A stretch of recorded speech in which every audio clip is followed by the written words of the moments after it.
ইসলামী একটি নাম, একটি ইতিহাস। আমরা কোন অন্যায়ের কাছে মাথা নত করি নাই, আমরা কোন বাতিলের কাছে মাথা নত করি নাই, আমরা কোন স্বৈরাচারের কাছে মাথা নত করি নাই। আগামী দিনে আমরা এই নলুয়া কেন্দ্র থেকে, এই নলুয়া এলাকা থেকে আমরা ইসলামকে সর্বোচ্চ সংখ্যক ভোট দেবো ইনশাআল্লাহ। প্রিয় ভাইরা, যে জামাত ইসলামী নেতা এবং কর্মীরা আমাদের জান বাজে রেখে আমরা ইসলামের জন্য কাজ করি, কোরআনের জন্য কাজ করি, দিন বিজয়ের জন্য কাজ করি, আগামী দিনে আমাদের প্রত্যেকটা নেতা এবং কর্মীদেরকে শপথবদ্ধ হতে হবে।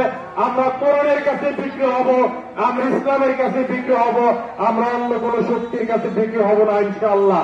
আমরা টাকার কাছে বিক্রি হব না, আমরা সিগারেটের কাছে বিক্রি হব না, আমরা চাউলের বস্তার কাছে বিক্রি হব না। আগামী দিনে বাংলাদেশে নতুন ধারা রাজনীতি চালু হবে, আগামী দিনে বাংলাদেশে ইসলামের রাজনীতি চালু হবে। বৈষম্য বিরোধী যে আন্দোলন শুরু হয়েছে, এই বৈষম্য বিরোধী আন্দোলনে জামাত নতুন মাত্রা তৈরি করবে। আমরা ইনসাফ ভিত্তিক, আমরা ন্যায় ভিত্তিক, আমরা কোরআন ভিত্তিক সমাজ ব্যবস্থা চালু করবো ইনশাআল্লাহ ভাইয়েরা। আগামী দিনে আমরা এই নোলা এবং মলতে প্রত্যেকটা গ্রামে, প্রত্যেকটা মহল্লায়, প্রত্যেকটা অলিগলিতে, প্রত্যেকটা বাজারে আমরা ইসলামের দিকে আমরা জনগণকে ডাকবো, ইসলামের জয় গান গাবো, ইসলামের জয় ধ্বনি আমরা সবাই সূচিত করবো ভাইয়েরা।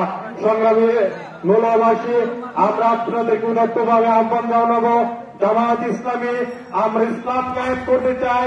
আল্লাহ কোন ব্যক্তিকে দেখবে না, আল্লাহ কোন ধরনের সম্প্রদায়কে দেখবে না, আল্লাহ দেখবে কোন ব্যক্তি ইসলামের দিকে আসে, কোন ব্যক্তি ইসলামের দিকে নিজেকে সমর্পিত করে, কোন ব্যক্তি কোরআনের কাছে সমর্পিত করে।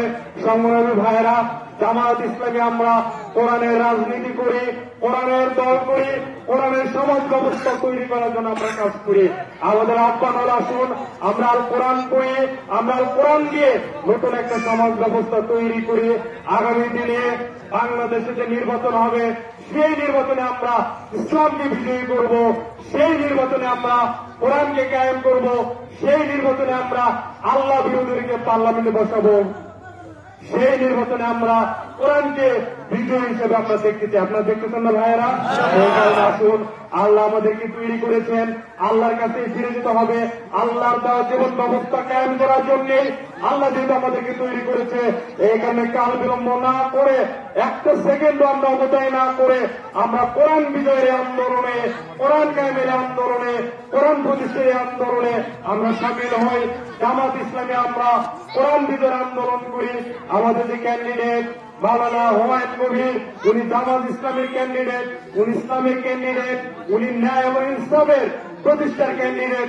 আগামী নির্বাচনে আমরা হুমায়ুন কবির ভাইকে জামাতের পক্ষ থেকে দাঁড় করানো হয়েছে, তাকে বিজয়ী করার জন্য, তার মাধ্যমে ইসলামকে কায়েম করার জন্য আমরা জান এবং মাল দিয়ে আমরা চেষ্টা করবো, পারবো ইনশাআল্লাহ।